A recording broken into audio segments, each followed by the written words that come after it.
So you have just come back from work, you are tired, your boss has given you so much pressure, or you are working on an assignment and you've been doing it the whole day and you finished only 2 pages and you are extremely tired, or you have a tight schedule, your whole day is packed and everything seems like nothing is falling in place, and you come back home in the night and you feel even more tired to go and bath because you are so tired and so busy.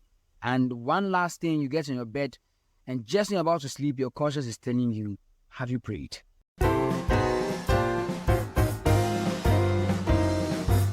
Hello and welcome to the Second Archangel. What I just narrated is something we experience from time to time. For most of us, it's for a longer time. For others, it's for a shorter time. One thing is true is that we experience it and we feel lazy to pray. And most of the times, we are so tired or we are so busy. But then how can we still make sure that we are communicating with God even when we are very busy and when we are so tired? Which is why I am talking about 4 things that I have tried and they have worked and I think they will work for you. So yeah, let's go. In number 1, set an alarm. I know this sounds weird because you're already tired, but for those of us who feel we are extremely busy, setting an alarm for prayer time is very, very effective. For example, I have a busy schedule and so I set an alarm at 11 to pray. Interestingly, anytime it gets to 11 p.m., for some weird reason, everything just falls in place because I know that I want to pray at a particular time. When we put effort into wanting to communicate with God, God makes sure it happens. For us, the busy bees who are so, working all day and we get extremely tired, it is very hard to articulate something, to say something, to, some big prayer of a kind.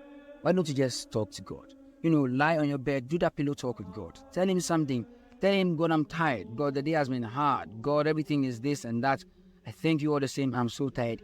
Give the Holy Spirit a chance to make those inexpressible groanings that St. Paul talks about. Your tiredness should not be an excuse.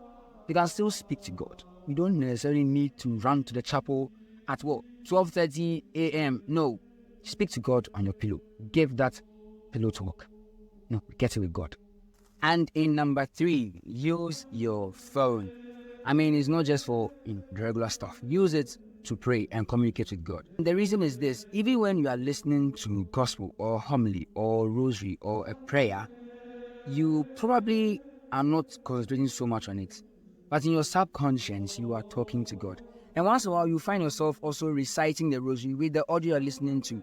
Use your phone. God has given us so much in technology, and we have to use what He has given us, one of which is the phone. So don't just use it for any other thing. Use it to pray. And in number 4, my all-time favorite is ask others to pray for you. Don Juan made this song and it says something about the fact that someone is praying for me, someone is knocking at heaven's door. People intercede for others. Being able to ask others to pray for you, reach out to others to intercede on your behalf is very effective. It does not mean you ask them to pray for you and you slouch, sit like nothing is happening. No. But then you are tired. You are talking to God. You are giving God your pillow talk.